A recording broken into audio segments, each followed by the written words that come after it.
Magandang araw po and welcome to another live episode of Immigration at iba pa kung saan tatalakayin natin ang inyong mga katanungan about immigration, family law matters, and other legal matters here in Canada. Ako po si Jean and of course makakasama natin ang ating favorite Filipino-Canadian lawyer, si Attorney Jake Aguilar.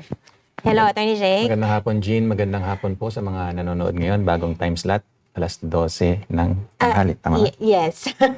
So we'll have to... Yeah. For today. Yeah. Yeah. Ayan. So, kamusta po sa lahat? And of course, summer na dito sa Canada. Mainit na. Mainit na. And the weather is very nice. Nakakapasok. Yes. So, sana po samahan nyo kami for another 1 hour and then another hour next episode. Yeah. So, before anything else, sa Q&A, so isend nyo lang po, you know the drill, isend nyo lang po yung mga questions nyo sa comment section and we would be happy to address them at pipilitin po ni Attorney Jake na sagutin ang inyong mga katanungan. But before anything else, so sige, mag-start na tayo ng mga updates natin about immigration news here in Canada. So recently, actually just yesterday, nagkaroon ng recent express entry draw again. Okay, so ang for CEC, for Canadian Experience Class, Right. and the CRS score, medyo tumaas lang ng 1 point, 517 yung Right, cut-off. from 516 last time. Yeah. Yes, so 2,000 invites were sent out. Medyo kumonte. Dati yata 4,000. Yeah. So now half na lang, 2,000 invites. So congratulations to everyone who got their invitation to apply. Ayan. And of course, the other week, June 23, nagkaroon din ng draw for provincial nominees. 534 were given invitations and the CRS cut-off score was 708. Right. So, typical po yan sa mga draws, PNP draws, 700 something. Si 600 noon, yung sa nomination itself. Ayan. And related to that, sa PNP, of course, nagkaroon din ng overhaul yung OINP or Ontario Immigration Nomination Program. Ayan. So, we'll just want to give you a heads up that all previous streams were consolidated into one, which is called the Ontario Workforce Priority or OWP stream. Right. Ayan. So, lahat ng streams before, na-scrap out na. Ito na lang. Right. It's called Ontario Workforce Priority Stream. And now there are 3 main pathways. So the first one is yung for Tier 0 to 3 pathway. The second one is for the self-employed physicians. And the third pathway is for the Tier 4 to 5. Yun. So, it's gonna be based on your work experience. Iba-iba yung magiging work experience, language, and minimum education requirements for each pathway. So, make sure to review the regulations and position yourself in the right pathway. Alright. So, medyo matagal na rin itong na-announce na magkakaroon nga ng overhaul sa ONP. So, ito na nga din yun. Nabanggit din noon na i-consolidate nga yung mga stream. So, ito na rin yun. Yes. Ayun. So, yung expression of interest portal, it is currently closed to new profiles. So, yung mga gusto pong gumawa ng profile, close po siya ngayon while the system is being updated. Right. But it will be reopened. They said, IRCC has informed that it will be reopened later this summer. So, abangan na lang po natin. Okay. Okay. So, yung mga nanonood po ngayon, pwede po kayo magparamdam. Yes. Message po kayo kahit mag-hi lang kayo, nasaan kayo. Oo. Say something po. So we will know that you are joining us. Ayan. Right. Para alam namin may kasama kami. Oo. So kung wala naman tayong mga naka-live ngayon na mga questions, meron din tayong mga offline questions. Right. We will be opening the comment section. So yung mga questions po natin offline, pwede yung matanong sa atin ngayon. Now is the chance for us to address these questions. Teka, hintayin natin kung maitatype ba yung... Ayan, may nag-hi na po. Si Therese. Ayan. Okay. May nag-hi ba? Oh, si Therese. Hi, Therese. Kamusta? Kung masasabi mo kung nasaan ka, from Canada, outside of Canada. Curious lang po kami kung nasaan kayo. Yes, we'd be happy to say hi to you at sa inyong mga kababayan. Ayan. So, we get this offline question from Arwin F. Pwede po bang i-apply ng sponsorship yung common law partner? Divorce po ako dito sa Canada. Well, definitely po, lagi natin ding dinidiscuss yan. So, common law, definitely pwede siyang i-sponsor. Pero kailangan natin maintindihan ano nga ba yung common law. So, ang pinakasama rin yan is, nagsasama kayo bilang mag-asawa kahit hindi kayo kasal. So, hindi kayo kasal, pero yung samahan nyo, kumbaga nagli-live-in kayo, na marriage-like nga ang tawag natin doon. So, parang mag-asawa. So, yun po ang diretsong kasagutan dyan. Kung na-meet nyo yung common law definition, pwede nyong isponsoran yung common law partner nyo. At nagsasama sila for at least 1 year. Right. Ayan. Okay, Arwin, maraming salamat sa iyong question. Ayan, nagpapahay si Miss Josa Paraiso. Magandang hapon po, Miss Josa. Maraming salamat for watching, Miss Josa.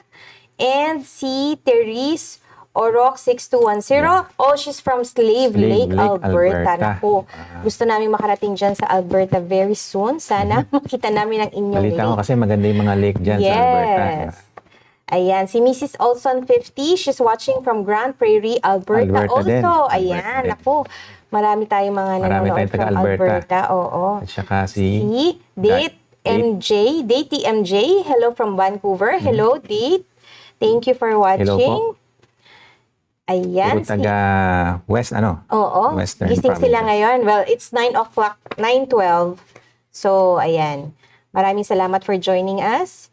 Ayan. So, si Dacel Garcia 9573. Ayan, may question na si Dacel.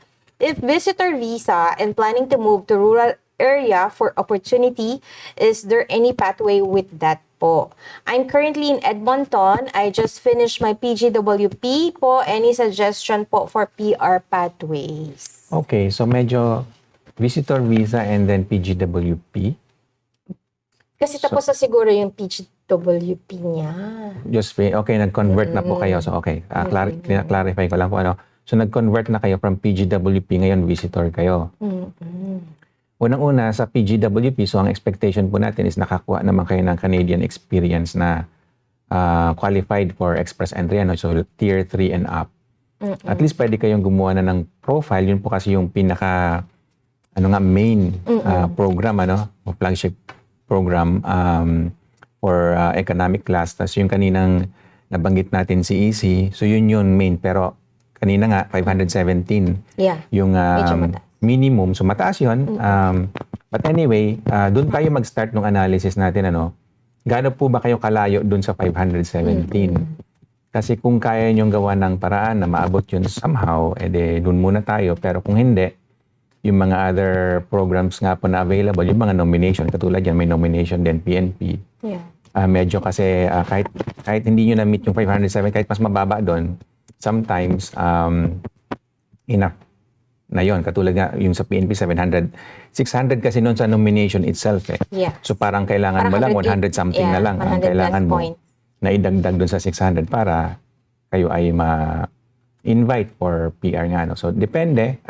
But anyway, yun yung parang thought process natin dito. And nabanggit nyo na rin po yung rural. Pwede rin po yan. So may mga rural communities po na pwedeng mag-recommend. So yun po yung term na ginagamit natin. I-recommend nila yung gusto nila na magstay doon sa community nila.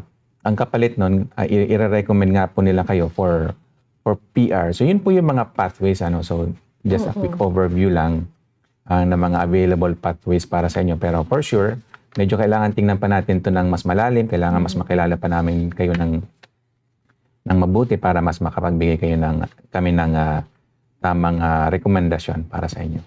Ayun. Okay. Maraming salamat, Miss Dacel, for your question. We move on to Ms. Therese Orok 6210. I have my free consultation done po from one of your team. Oh, okay. But still waiting for my inquiries about how many days I want. Ay, parang putol po yung question niya, Ms. Therese.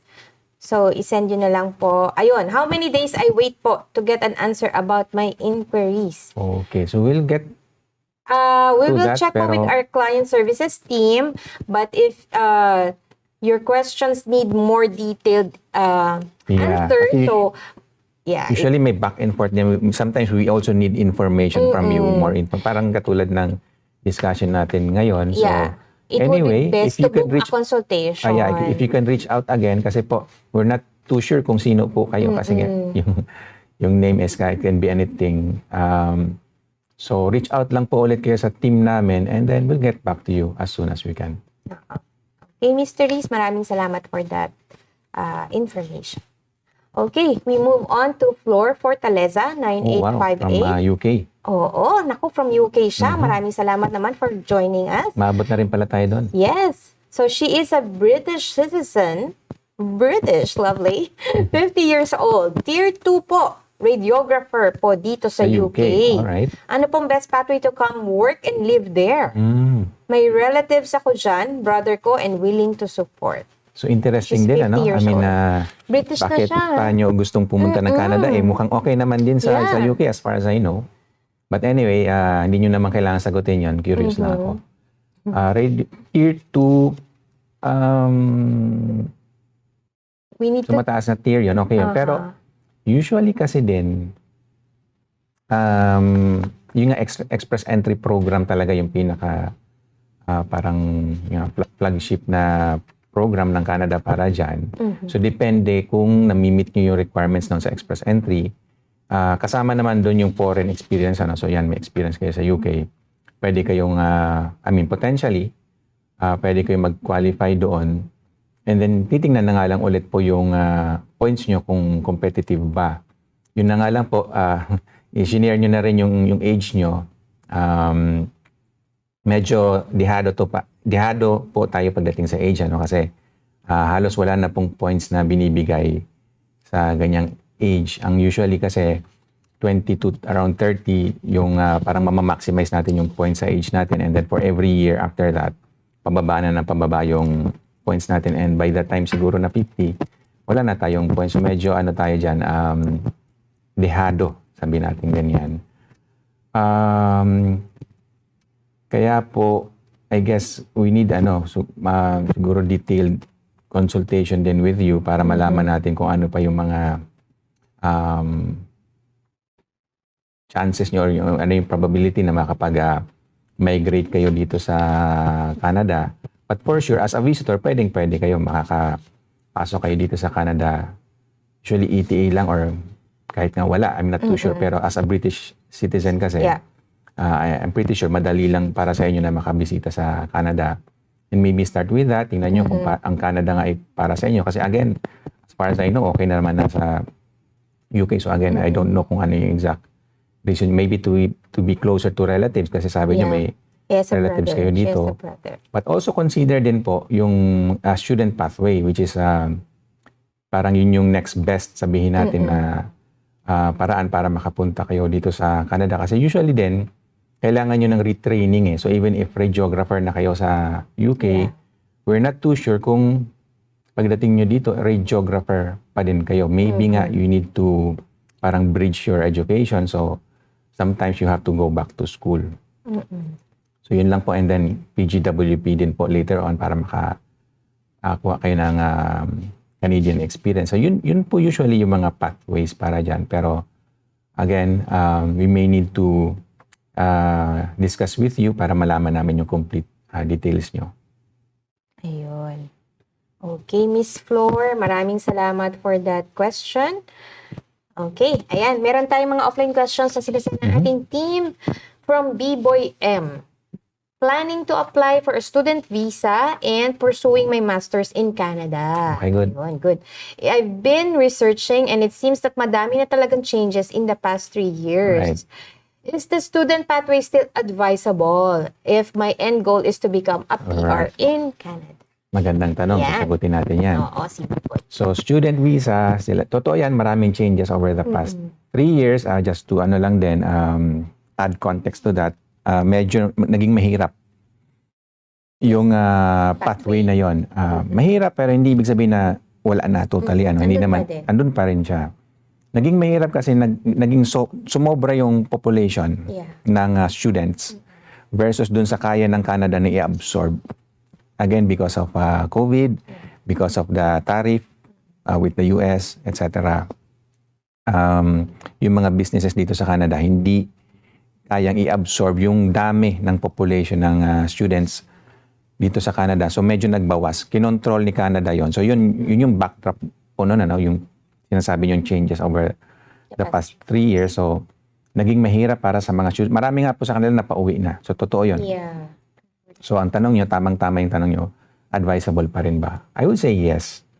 Pero kung baga nga po, be ready with the competition. So, laging ganon na we're here in Canada to compete actually. First, dun sa mga Canadians mismo na nandito na matagal na nandito, dito na pinanganak, dito na nag-aral. At yung mga PR din, siyempre sila yung priority, hindi natin maalis yun. As a student, as a foreign student, as a foreigner in general, medyo we have to compete with that. So, having said that, tanungin nyo yung sarili nyo, kaya nyo bang makipag-compete? And kung ang answer nyo is yes, pwede pa rin. Viable pathway, kasi yun yung tanong nyo, di ba? Okay pa rin ba yung pathway na yun? Pwede pa rin naman. And in most cases nga, yun pa rin yung may advice natin, katulad ng si Flor kanina. Yun din ang advice natin. In general, mag-aral muna dito sa Canada. And then later on nga po, hopefully mabigyan kayo ng PGWP. So in your case, dahil masters, malamang mabigyan kayo ng PGWP para dyan. Hopefully 3 years para at least ma-maximize nyo yung PGWP na yun. And then dun nyo kasi, kumbaga dun nyo ma-demonstrate sa Canada na kaya nyo magtrabaho dito, kaya nyo mag-contribute. And depende na nga lang din sa points na mabibigay sa inyo para sa express entry. You may be invited nga po to become a permanent resident of Canada. So in short po, okay pa rin yung pathway na yan, student pathway, but be ready to compete. Yeah. Yun na lang po. And in addition to what Attorney Jake said, be strategic. So, pag naka-PGWP na kayo, make sure to find the best suitable job for you. So, tama yan na as early as possible, kung pino-project nyo na may strategy na kayo, hindi yung along the way or kung kailan patapos na yung studies nyo or yung PGWP nyo. Tsaka lang kayo nag-iisip ng strategy. Dapat as soon as possible, meron na kayong malinaw na strategy para hindi nasasayang yung panahon nyo. Yes. Okay, maraming salamat B-Boy for sending that offline question to us. At ayan, nasagot na namin ang iyong tanong. Maraming salamat daw from Liz Flor Fortaleza. Salamat Thank you din din po sa tanong.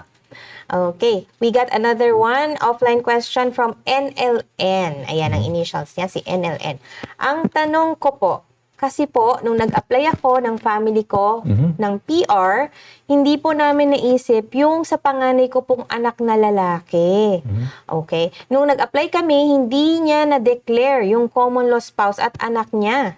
Ngayon, gusto na ng anak ko na panganay na kunin yung mag-ina niya. Okay. Meron po bang nagiging problema kung sponsor niya ang mag-ina niya na nasa Pilipinas na hindi naman po niya na-declare? Naku, ayun. So ito, NLN. mahaba po ang sagot natin dito kasi very complicated po ito. Pero common at the same time. Common siya na situation. Pero complex siya in the sense na kasi pag hindi nyo po dineclare, maraming implication yun eh. First, hindi mo na siya ma-sponsor later on. Yun po kasi yung rule. Hindi nyo siya dineclare, so hindi siya member ng family class. Hindi nyo siya ma-sponsor later on. Pangalawa, since hindi nyo siya dineclare, pwede maging misrepresentation yun. Which is mas malaking problem yun. Kasi bukod sa, may refusal, pwedeng may ban for 5 years. And then pwede rin na, in some cases nga din, yung PR na nag-grant na, pwede pang ma-revoke yun. Kung medyo malala yung sitwasyon na, kumbaga nga, misrepresentation, kumbaga sinadya talaga na hindi i-declare and then, na realize ni officer na dapat hindi kayo grantan, hindi kayo binigyan dapat ng PR. So, pwede pang mabawi yon. So, medyo, as you can imagine po, medyo malalim yung sitwasyon natin. Kaya po, yun, pagka nandyan kayo sa ganyang sitwasyon na meron kayong anak, na may common law, na nagdadalawang isip kayo, i-declare ba o hindi, I would suggest po na magpa-consult na kayo right away sa lawyer or consultant para lang magbigyan kayo ng idea or mabigyan kayo ng tamang advice kasi pag nagkamali kayo, yun nga po malaki ang effect nun. Up to the point na pwedeng pati yung PR niyo na kahit nag-grant na siya, pwedeng mabawi yun. And in some cases nga, kahit citizen na, pwede pa rin mabawi. Pero medyo extreme na yun, but I'm just saying, possible yun. So, yun po. Dapat po kasi, i-declare talaga lahat ng dapat i-declare. So yung family members, mandatory yun na kailangan mo siyang i-declare. Anak mo, common law partner mo, etc. Yun nga lang din po, yung common law partner, pag may common law partner na yung anak niyo na sinasama niyo bilang dependent, hindi na siya dependent kasi kumbaga excluded na siya dun sa definition kasi dapat yung dependent niyo walang asawa or walang common law partner. So by that time na nagkaroon na yung anak niyo ng common law partner, hindi na siya dependent, kumbaga.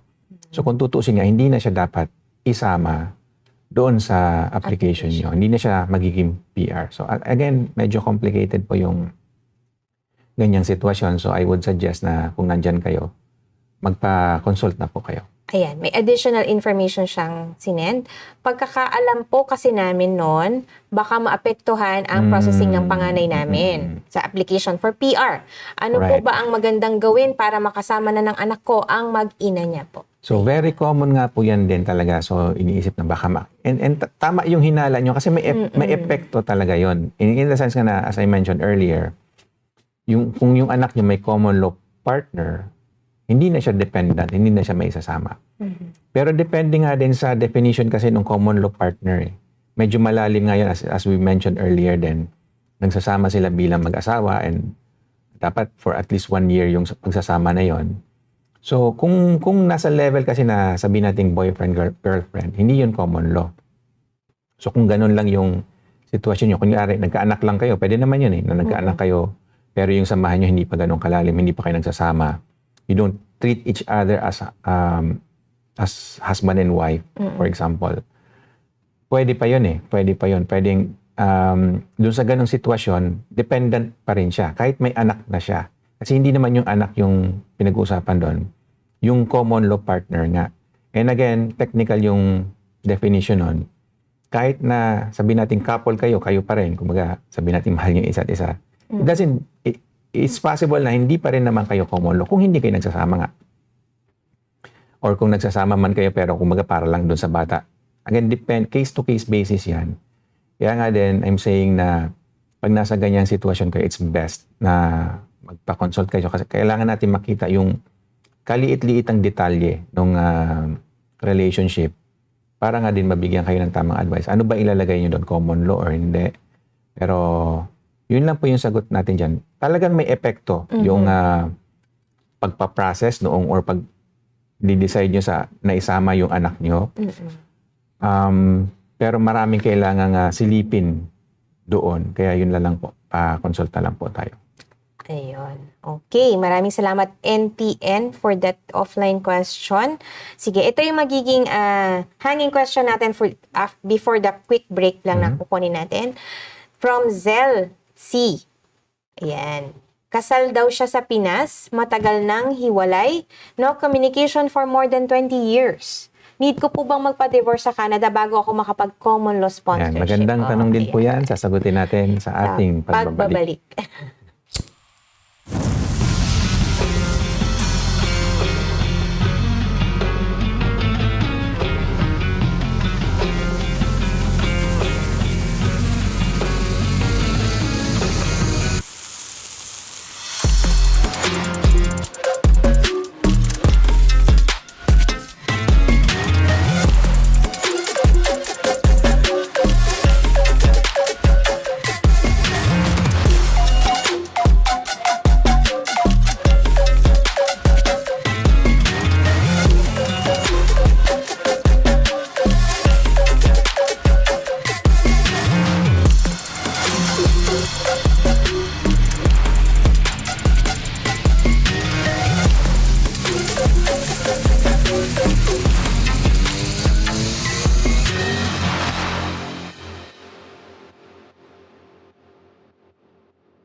Filipino TV was built for one reason: to put Filipinos in Canada in the spotlight.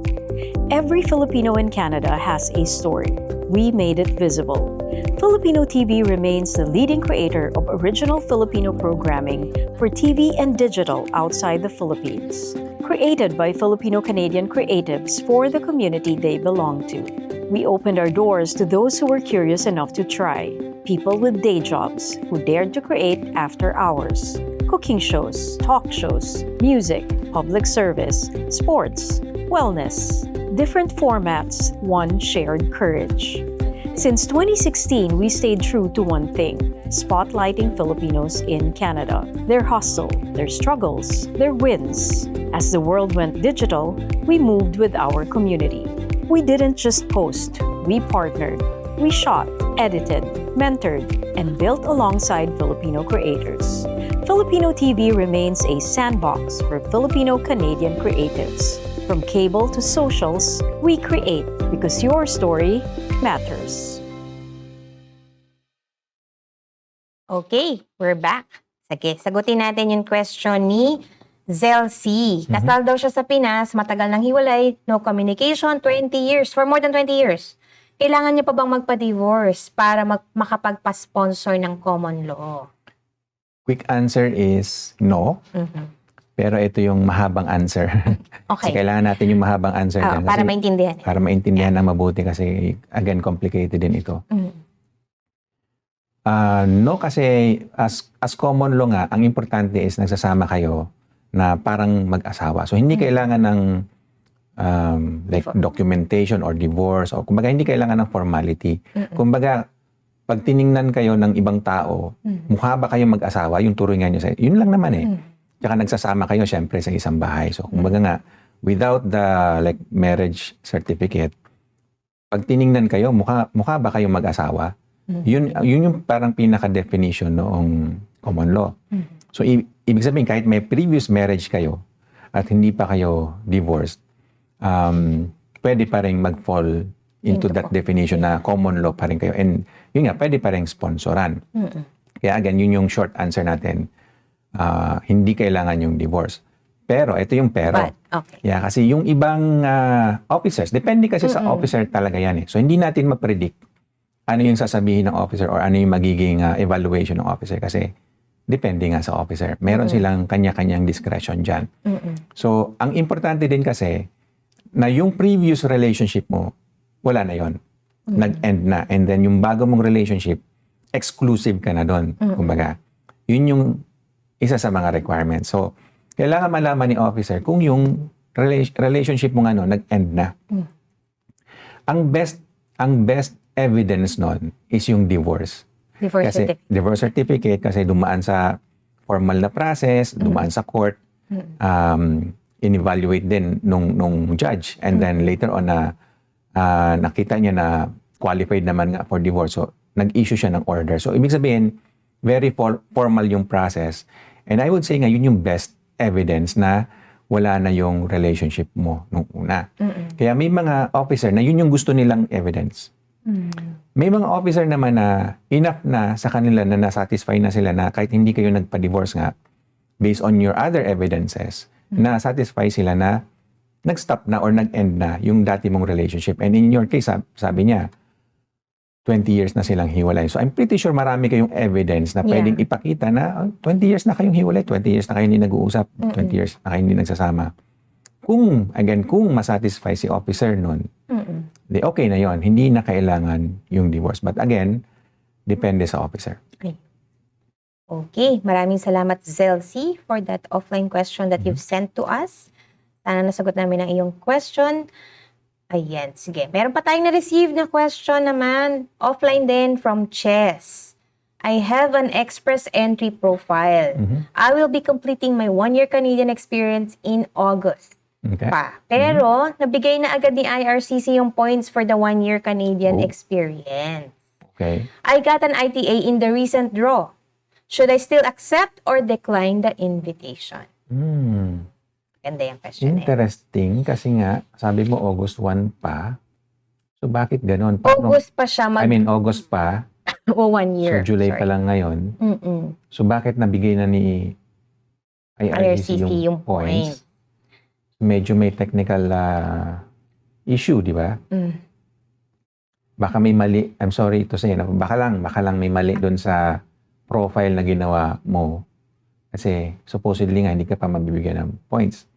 But anyway, you're saying na invite naman. Yeah. If I add on to that thought of yours, no? Kasi, nangyayari talaga yan. nabibigay ni IRCC yung point even before mag 1 year. Parang, ayan, parang konti na lang naman mag 1 year na siya. So, you need to check the ITA. Kung ano nakalagay doon na kung makaka 1 year ka by August, kasi usually naman 60 days yung ano, 'di ba? Yung submission Right. for the ITA, for the supporting documents. And if you got that 1 year, proof of 1 year experience within that 60 days, I believe pwede pa. So Kung yun nga nakalagay din. doon. So yun, kasi dun sa tanong niya whether or not, I would say accept mo kasi wala naman din na mawawala nun. If you can satisfy IRCC na na-meet mo yung requirements and then good. Yeah. Pwede ka ma-process, pwede ka maging PR. Kaysa syempre kung dinecline mo, walang mangyayari doon. Yeah. Whether or not na-meet mo yung requirements, dinecline mo So, walang processing na mangyayari. So, kung sakali man din na in-accept mo, tapos halimbawa lang, hindi mo na-meet yung requirements for any reason, wala naman din mawawala. So, hindi ka lang na naging PR or na-refuse Oo. but wala namang negative implication din yon. Correct. So, meaning, whatever that is, na-meet mo man o hindi, I would say na i-accept mo yung Accept. ITA, then i-submit mo as best you can yung mga requirements mo in order to meet the eligibility requirements. So, yun nga, dami kasi pwedeng mangyari, pero kumbaga sa akin lang, sayang yung opportunity mo. True. Na-invite ka na rin lang eh. Ayun. So, dapat lang masatisfy yung eligibility requirement. Right. Okay, maraming salamat, Chess, for that question.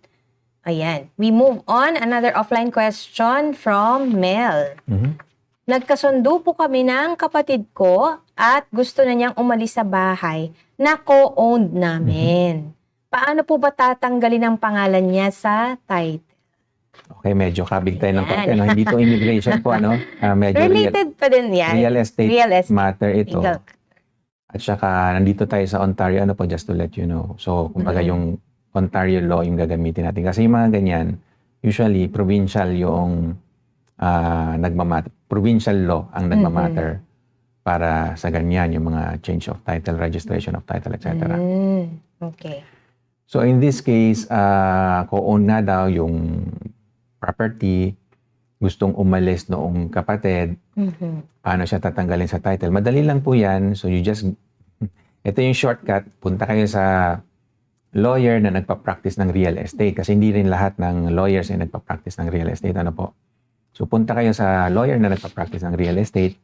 Sabihin nyo lang na gusto nyo nang ipa-change yung title from this, na yan, kung sino ba yun nandun sa title sa ngayon, into whatever you want. Kumbaga, kung alisin nga yung isang kapatid, or kung gusto nyo magdagdag kayo ng ibang tao naman, it's up to you. Kumbaga, anyway, give that instruction dun sa lawyer. Yung lawyer na mag-a-advise sa inyo kung pwede ba yon. And in most cases, pwede naman yon. Ang isang lang na kailangan yung i-consider, isang bagay na kailangan yung i-consider is yung mortgage kung mayroon. Kasi usually, yung property, di ba may mortgage siya, may utang tayo sa bangko. Usually, may mga pinagpala na walang utang sa bangko, may bahay sila, wala silang utang, may mga ganun. Pero bibihira yun eh.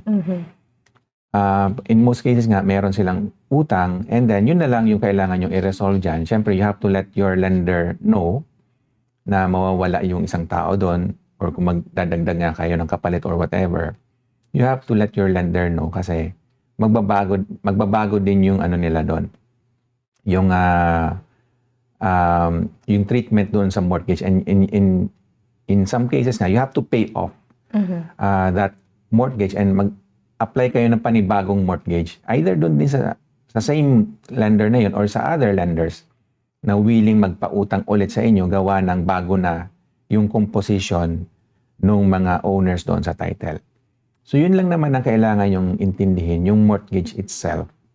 Kasi nga, nung pinautang kayo ng lender, it's about kung sino yung nandun sa ngayon eh. So kung may magbabago dun sa owners dun sa title, ang sasabihin ng bangko, iba na pala yung owner. So bayaran nyo muna kami. Bayaran nyo kami bago namin tanggalin yung mortgage doon sa title na yon. And then yun yung kailangan nyo nga i-consider. And then, in most cases naman, madali namang i-handle yan. Magpa-advise na lang din kayo sa either dun sa lender na yon, kung bangko man yan, or sa mortgage broker na sila yung nakakaalam paano i-navigate yung ganyang klaseng situation. Yun. Okay. Maraming salamat, Mel, for that offline question. Moving on from Maria C, another offline question. May property po kami ng asawa ko sa Ajax. Family house po namin. Okay? Sa aming dalawa, nakapangalan. Okay. Pwede ba namin isama ang dalawang anak namin sa title as a gift po sana sa kanilang dalawa? Ayun. So, pwede rin po. Again, katulad ng discussion natin kanina, pwede kayo magsama. Kahit sinong gusto nyo. Kumbaga. Lalo na sa mga anak nyo, siyempre, yun na kung parang gift nyo yun sa kanila, gusto nyo magkaroon sila ng equity doon sa bahay nyo, pwede yon. That in itself, walang problema. Again, maghanap lang kayo ng lawyer na pwedeng gumawa nun. The other thing nga din is yung ganun din, yung sa lender din. Kung ma-approve kayo sa loan. Kasi, syempre, ini-evaluate nila yung mga nasa titulo nga. Kung qualified ba sila na mag-loan. Kasi in some cases, hindi qualified kasi, let's say, walang income or mababa yung credit score or bankrupt siya or whatever. Minsan, merong mga tao na hindi pwedeng makapag-loan. So, ibig sabihin din, hindi nyo siya pwedeng idagdag kasi hindi kayo mapapautang ng bangko or unless nga na may cash kayo na hindi nyo naman kailangan ng loan, pwede. Walang problema sa ganong situation. Magkakaroon lang ng issue kung kayo ay may loan, apply muna kayo sa lender nyo. Ayun. Okay. Maraming salamat, Maria C, for that question. So, sige lang po, mag-send lang po kayo ng mga questions nyo. As you can see, kahit hindi immigration matter, pwedeng masagot ni Attorney Jake, basta alam niya yung sagot. Basta alam natin yung sagot. Or mag-hi po kayo sa amin. Ayan, kung kumakain kayo ng lunch nyo ngayon. Kung nandyan pa po kayo. Yes, kaway-kaway lang po kayo. You can send in your questions sa comment section. And, of course, if you want to have private consultation with Attorney Jake, pwede rin naman. You can give us a call at the phone number na nakalista po sa screen ngayon. And you can also visit our website and send an email to us. Pwede rin sa Facebook, mag-private message po kayo. Pwede rin po. Pwede rin shout out, pwede rin bumate. Abang yan, medyo matumal tayo ngayon kasi nga bago yung time slot din natin. But Okay. anyway, Ayan, sige. Meron pa tayong nakuhang another offline question from Anonymous. Ayan, marami tayong nakukuha from Anonymous. Okay. Please keep my identity Ayan. hidden po. Ayan, Of anonymous course, you're anonymous. Hindi namin sasabihin ng pangalan mo, Miss Anonymous. Okay? Nasa US po ako ngayon. Wala po akong status dito. 5 Okay. years na. alright. My wife is in Canada and she wants to sponsor me. Okay. Paano ko po ba i-explain sa IRCC ang status ko sa US? May kailangan po ba akong isubmit na evidence aside from an explanation? Okay, magandang katanungan din yan. And medyo madami-dami din yung ganyang, nasa ganyang situation, ano? Nasa ibang bansa, katulad ng US, walang status doon, pero ini-sponsor nung wife. So, unang-una, pwede yon. Pwede yon na sponsor and then usually nga, hindi naman nagmamatter yung status niya sa ibang bansa or even pa sa Canada.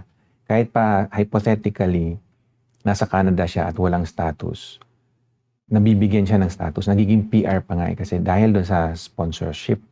At least under current rules, ano? Yung rules, by the way, pwede magbago yan. Maybe in the future, hindi na nila i-allow yung ganon.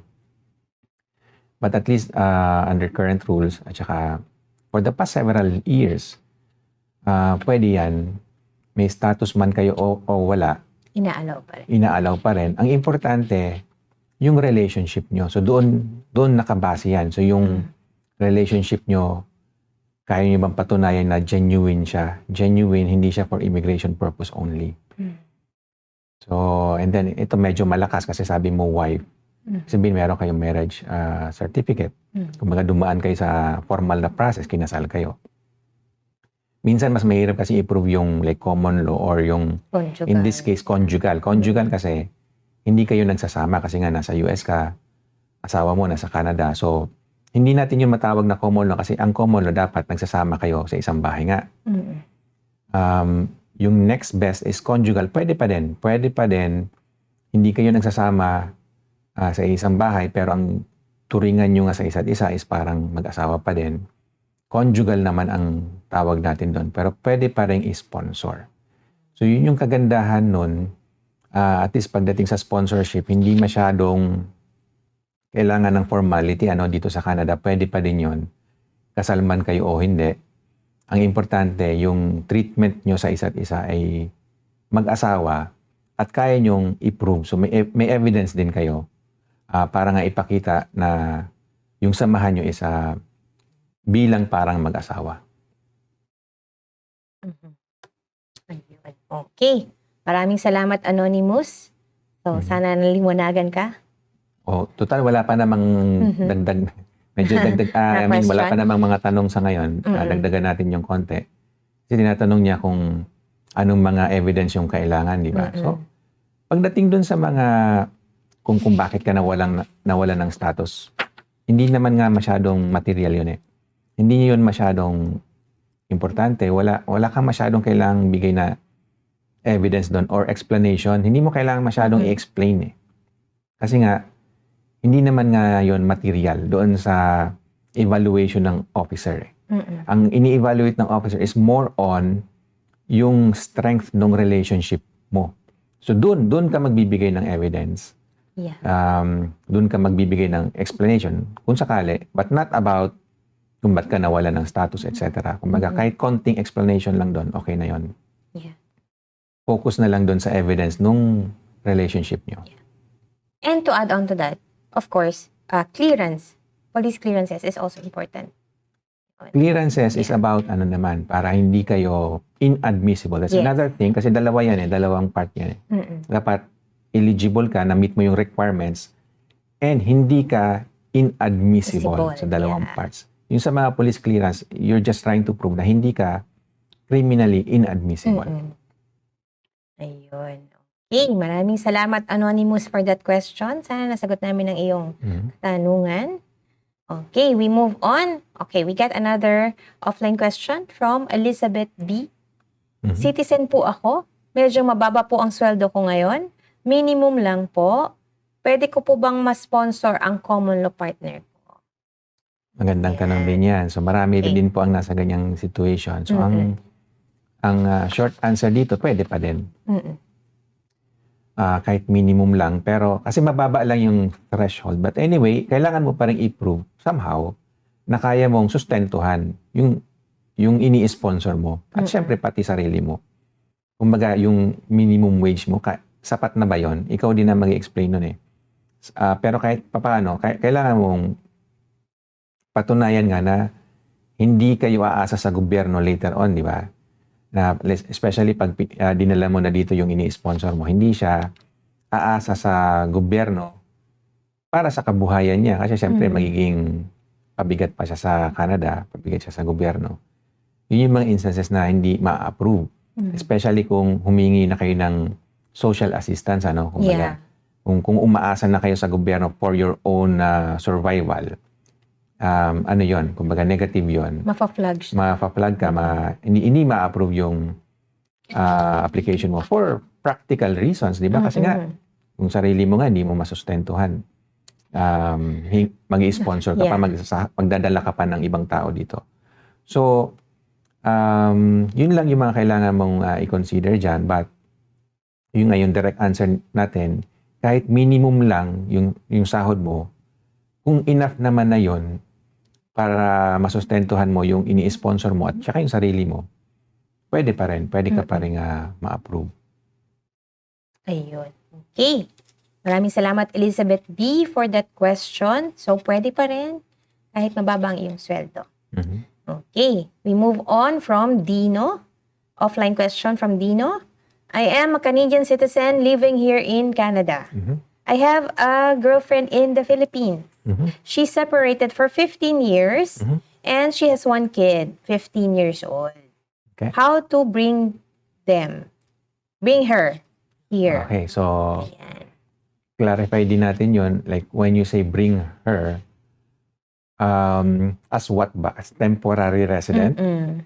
Meaning, yun nga, temporary or permanent resident. Meaning, ayan, permanent na. Kumbaga, hindi niya na kailangang lumabas ng Canada.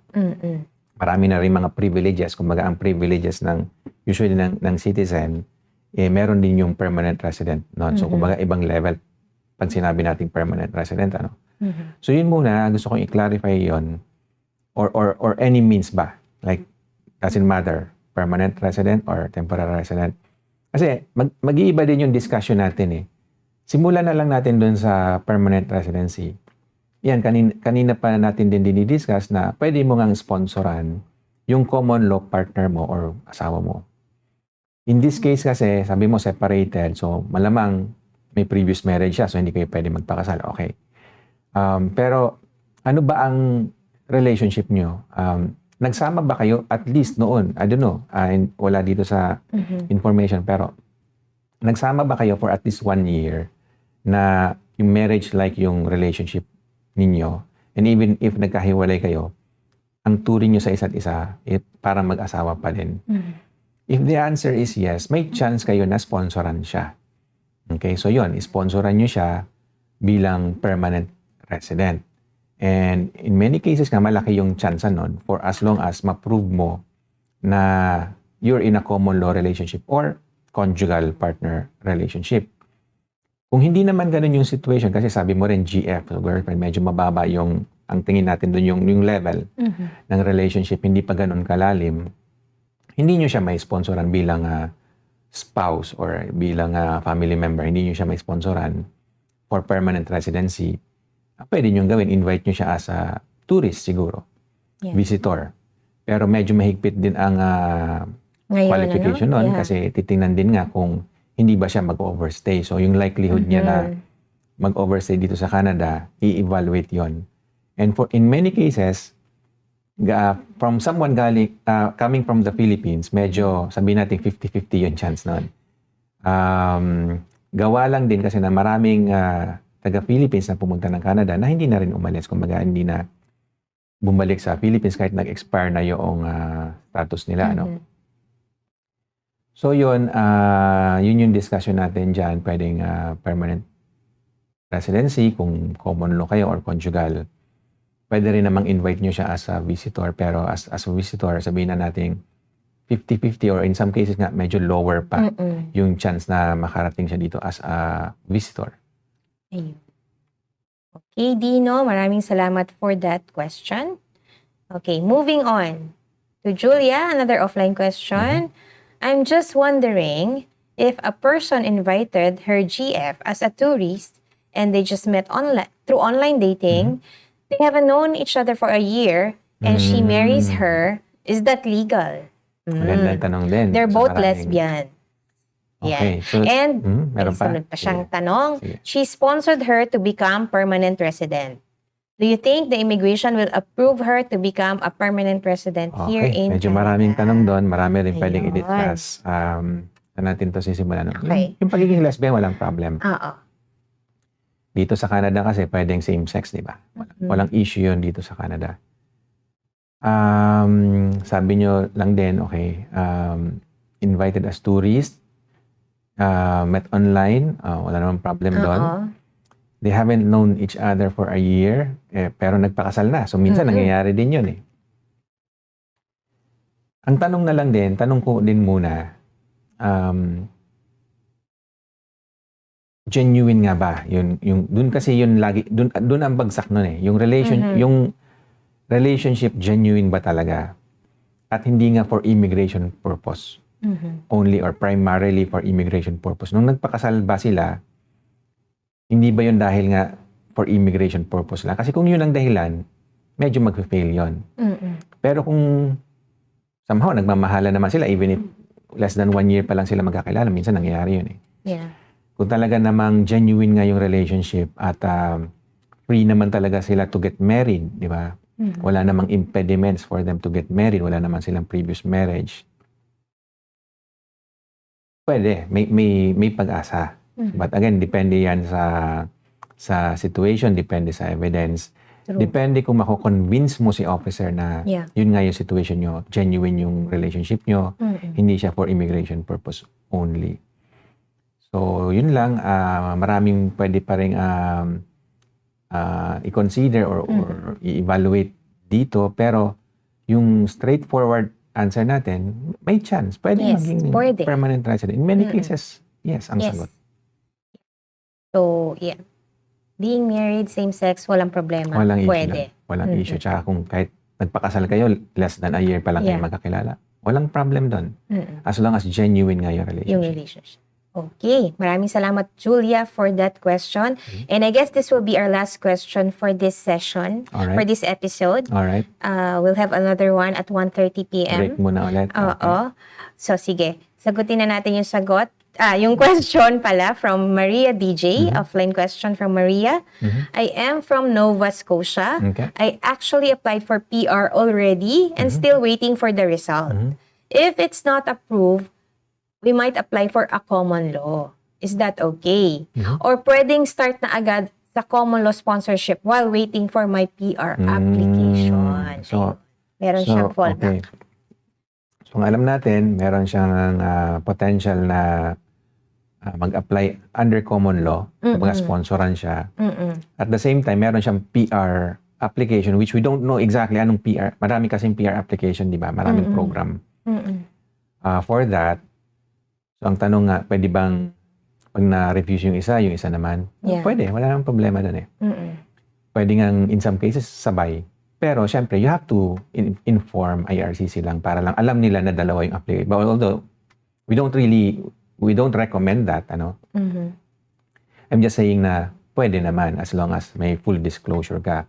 Kumbaga, applying for one does not prevent you from applying for another one. Kasi as long as qualified ka naman for... But again, so, hindi namin nire-recommend yun. I'm just saying na hindi siya issue talaga.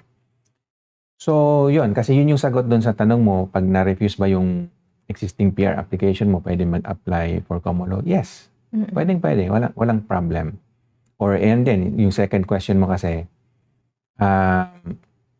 pwede bang start na agad? Again, pwede. While waiting for PR application, for your existing PR application, pwede rin. Pero yun nga, again, we don't really recommend. Siguro, kung gusto mo ng malalim na discussion dyan, I mean, you need to have a consultation na rin siguro. Kasi hindi rin recommended eh. Na nadala-dalawa. But at the same time, hindi naman nga din yun bawal. Wala namang strict pinagbabawal yun. rules. Yeah. Hindi naman sinabing, pag nag-apply ka ng isa pa, mare-refuse yung una or invalid yung pangalawa. Wala namang ganong rule. Ayun lang po yung complete discussion natin. May comment si Patsy. Ayan. Bago tayo magtapos ngayong episode na to, matagal ka na daw na hindi nakikita ni Patsy. K5W. Salamat po. Yeah, medyo nawala tayo ng konti, pero andito pa rin naman tayo. Namimiss ka niya. Hopefully, mas mapadalas tayo dito. Ito nga, back to back kami ngayon, ano? So, sundan nyo lang din po kami. Medyo marami lang din nangyayari sa office. Kumaga, marami din tayong kailangan gawin. Kaya medyo kulang din tayo sa oras. O si Papa Mike to, Namiss na Attorney kita. Jake. Oh, si Mikey. Mike pala ito. nag-iba ka na ng pangalan. Yeah. Mabuti nagparamdam ka sa amin, Yun nga, Mike. actually, nagtataka na ako. Nasaan na kaya si Mike? Mike Kabski. Yeah, yun lang. Ayun. Salamat at Maraming nandyan ka pa salamat. at nanonood pa din. Oo. Siguro itong time slot ang para sa'yo, ano? Kasi, yan, Nakaabot nag-change siya. kami ng time slot and then parang hindi na ka namin din nakikita. But, yeah, salamat sa'yo at nandyan ka pa rin. Ayan. Meron pa tayong another episode, 1:30 p.m. Yeah. Abangan niyo po yan. Kung hindi kayo nakapagtanong ngayon, next episode at 1:30 p.m., Right. pwede po kayong magtanong. Dati namin time slot, di ba? Yung regular time slot at 10:30. Nagtinda daw kasi siya ng pulboro, nabulunan sa Ay, ganun ba? hospital. Oh my, mabuti naman okay ka na ngayon, Mike. Oh. Joker pa rin si Mike, so hindi nagbago. Okay. Marami pong salamat for joining us for this episode. Abangan niyo po kami next episode at 1:30 p.m. Alright. Tuloy-tuloy po ang ating mga answers and Q&A sa inyong mga questions. Okay? Salamat po. Maraming pong salamat.